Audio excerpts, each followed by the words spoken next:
સાવરકુંડલા શહેરમાં આવેલ માનવ મંદિર જે સાવરકુંડલાના હાથસણી રોડ ઉપર આવેલું છે મિત્રો.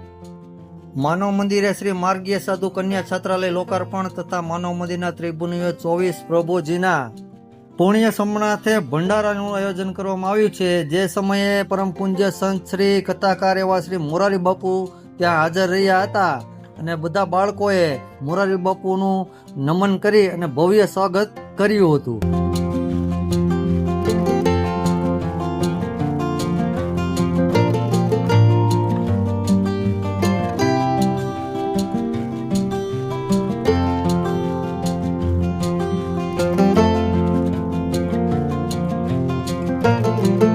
પરમ પૂજ્ય સંત શ્રી કથાકાર એવા શ્રી મોરારી બાપુ ત્યાં હાજર રહ્યા હતા અને સભા મંડપ તરફ પહોંચવા માટે રવાના થયા હતા.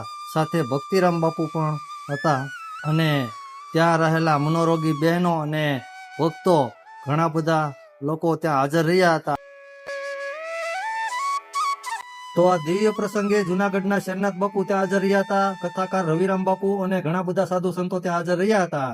અને એ સમયે પરમ પૂજ્ય સંત શ્રી મોરારી બાપુ અને બીજા સાધુ સંતો દ્વારા દીપ પ્રાગટ્ય કરવામાં આવ્યું હતું. સાથે સાથે ભક્તિરામ બાપુએ પણ દીપ પ્રાગટ્ય કર્યું હતું અને પછી સંત શ્રી મોરારી બાપુએ કન્યા છાત્રાલયનું લોકાર્પણ કર્યું હતું. તો આ દિવ્ય પ્રસંગે ભક્તિરામ બાપુએ તથા જુનાગઢથી આવેલ શેરનાથ બાપુએ પરમ પૂજ્ય સંત શ્રી મોરારી બાપુનું હનુમાનજીની મૂર્તિ અને ફોટો આપી સન્માન કર્યું હતું અને શેરનાથ બાપુનું સન્માન ભક્તિરામ બાપુએ કર્યું હતું.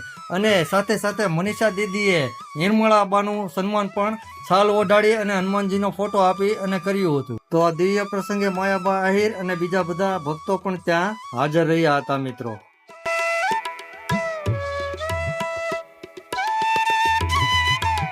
મિત્રો આજના પ્રસંગે આપણે સાવરકુંડલા શહેરમાં હાથસણી રોડ ઉપર આવેલ માનવ મંદિરે ગયા હતા, જેમાં પરમ પૂજ્ય સંત શ્રી કથાકાર મોરારી બાપુએ પણ હાજરી આપી હતી અને ઘણા બધા સાધુ સંતોએ ત્યાં હાજરી આપી હતી અને ત્યાં કન્યા છાત્રાલયનું લોકાર્પણ કરવામાં આવ્યું હતું અને ભંડારાનો કાર્યક્રમ કરવામાં આવ્યો હતો. તો આવી ધાર્મિક વિડીયો જોવા માટે તમે મારું Instagram page all Gujarat advertisement જે છે એ ફોલો કરજો મિત્રો. હું છું રણવીર ખાચર અને મારી યુટ્યુબ ચેનલનું નામ પણ રણવીર ખાચર છે, જે ધાર્મિક સ્થળોની હોય છે. તો એવી વિડીયો જોવા માટે તમે મારી યુટ્યુબ ચેનલને પણ સબસ્ક્રાઇબ કરજો. તો મિત્રો હવે મળીશું નવી વિડીયોમાં. ત્યાં સુધી બધાને જય હિન્દ, જય ભારત.